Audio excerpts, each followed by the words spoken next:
In this video, I'll be giving you my tips and tricks about how to travel home to see family over the holiday period as a triathlete. Hello everyone, welcome back to the channel. I'm Josh, medical student, currently studying a sports and exercise medicine degree while training full-time for triathlon. On this channel, I aim to help you become a more confident athlete and a more productive person.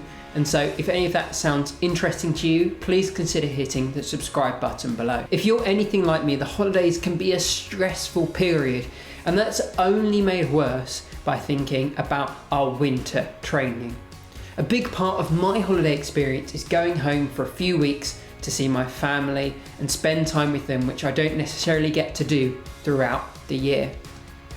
This can add stress to my life and my winter training as a triathlete, as I have so much stuff to try and take home. And I can't imagine what my parents would think if I turned up with all of my shit in like 4 or 5 bags. And so the idea of packing up 3 sets of sports kit to take home can be absolutely daunting. But in this video, we're gonna break down the parts of packing up to go home for the holidays to make it more manageable and a significantly easier process. My first tip may seem really obvious, but it's actually something that I think a lot of us triathletes tend to forget. And it's only bringing the essentials. It can be really easy to overpack, bring too much stuff, bring things you don't regularly use just in case.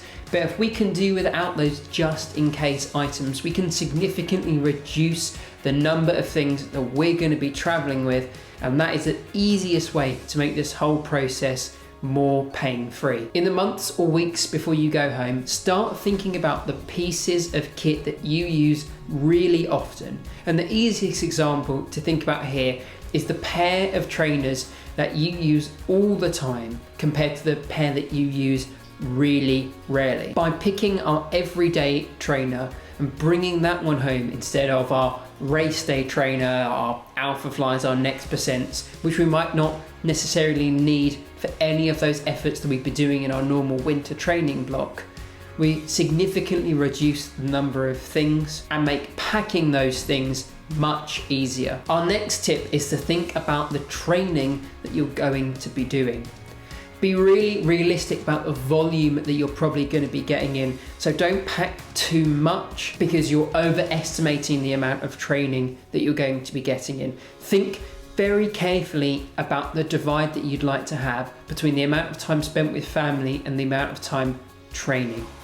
This is a great time to be able to see family and interact with them. And so it might be best and realistic that you're doing slightly less training than you'd really like to do. Think about whether you're going to be riding outside or riding on the turbo, swimming in a pool or outside if you limit yourself to just pools, which I wouldn't swim outside anyway in the winter, but I know some crazy people do that. But if you don't swim outside, you get rid of that wetsuit and your safety buoy, and that's a massive amount of stuff removed. Thinking about the type of cycling you're going to do, only bringing one bike home. So generally for me, that's my all-purpose road bike, this bad boy behind me.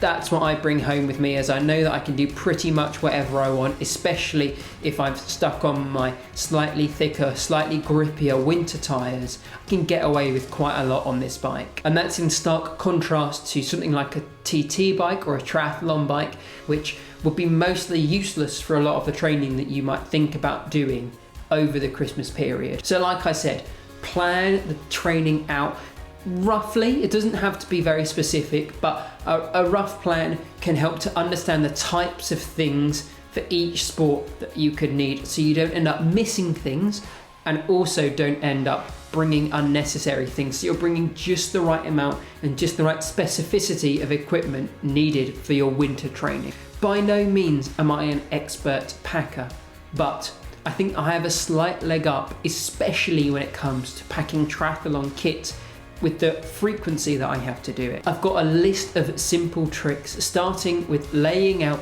all of my triathlon kit to see the total volume first, and so I can assign each group of items to a specific pocket or a specific bag. Personally, I pack like with like to make it easier to get things out later, and I love using packing cubes to group things together that they can easily be put into the bag and pulled out later. And I aim to bring one big bag rather than 2 or 3 medium or small bags, as this is significantly easier to carry, especially when I'm wheeling around the bike. The last thing to think about before you set off home to see your family is the method of travel that you'll be using to get home.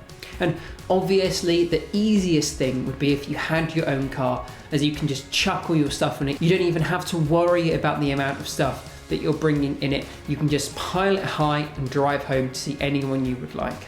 However, as a student living in London, this isn't necessarily the case for me. However, I have been really cheeky and asked my parents to come and pick me up before, although that isn't always an option, especially if you're visiting family further away. The next best option that I use is trains, especially as a student, because they're significantly cheaper than flights in a lot of cases, and it's easier to get on there as there's no limit to the number of bags that you can bring. You don't have to pay extra to bring a bike on, and a lot of modern trains have a specific carriage for those with bikes, so you can rack your bike and stay close to it. And then this makes it even easier on another level. And flying is the last choice that I ever make. And luckily none of my family are far enough to fly, but if they were, I would really avoid flying at any cost. And just before we wrap up for this video, I'd just like everyone to take a moment to really think about the training they're going to be doing over the winter. Although it is a great time to rack up those base training miles before the real training kicks in later in the year, don't forget about a good balance in your triathlon and personal life. It's a really important time for a lot of families, and it's good to spend that extra attention with the friends and family that you might not necessarily be seeing a lot during most of the year. Where possible, I like to incorporate my family into my training. This helps with balance, so I often get my mum or my dad out on their electric bikes so that they can keep up with me, and we still have that social aspect that we otherwise wouldn't get if I was out training by myself. Think about ways that you can have the best balance possible to ensure that you're not falling behind in your training or falling behind in your family and social life. Just look after yourselves in this holiday period. Keep training really hard, rack up those base miles, think about your family. If you found anything interesting or useful in this video, please consider hitting the subscribe button below. And on screen now, there's going to be a playlist of triathlon training organizational videos to help you organize that winter training.